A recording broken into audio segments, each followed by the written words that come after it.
So you had a bit of a scary situation happen to you. Yeah, easily the scariest thing that's ever happened to me, I would assume. I don't think I can think of anything else. But Kelly, I know you like to fast forward to the end of the movie. Yes. Everyone's okay.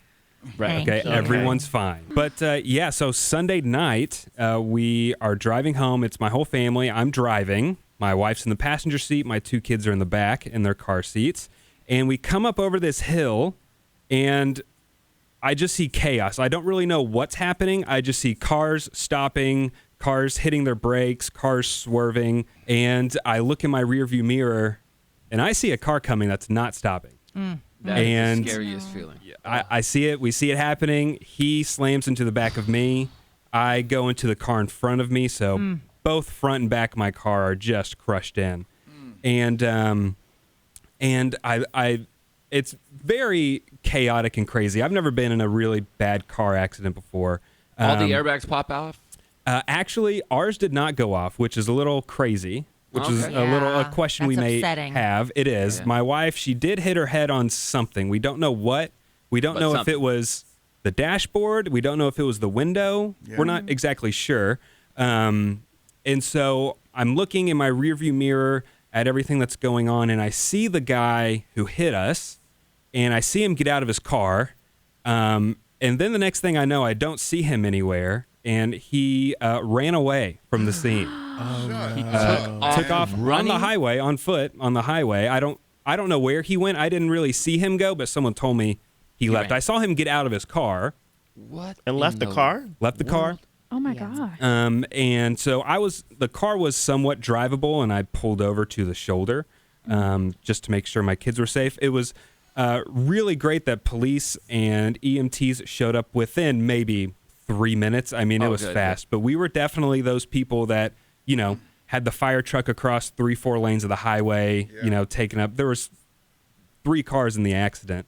And everyone was fine. Everyone was there safe. An accident before your accident? What we found out was a car had stalled out on the highway and was trying to make it to the shoulder. I see. No one else was in a wreck except for the guy that hit me. Then I hit the car in front of him. Right. That's so scary, man. Anytime you have to come to a complete stop on a highway or any road, I guess, where you're not supposed to be stopped. And, we're at the other side of a hill. So, people are just coming up like we were and just having to react. And so it was pretty nuts. And so we're waiting to hear back about if the car's totaled or not. The kids I would are assume. okay, though. And like everyone's fine.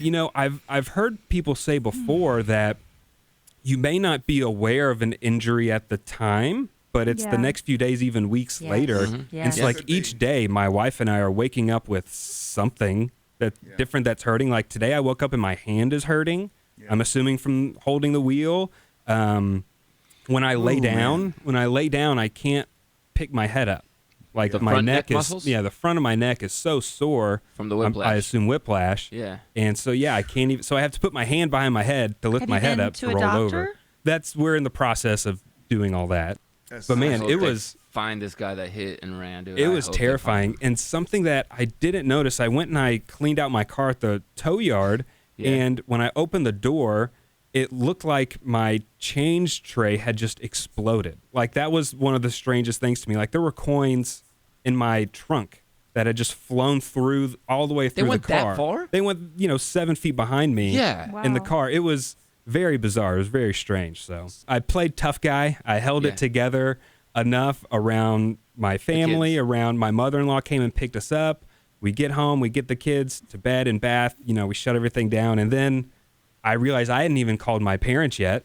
And so whenever I'm fine until I have to talk, and then, the phone's ringing. And if it's serious news, I call my dad. And, a parent knows when they say hello and that other person doesn't talk back right away. It's like, what's wrong? And then I just Start lost crying. it. Yes. I can imagine. Because You're like, that's when it hit me just how serious it was.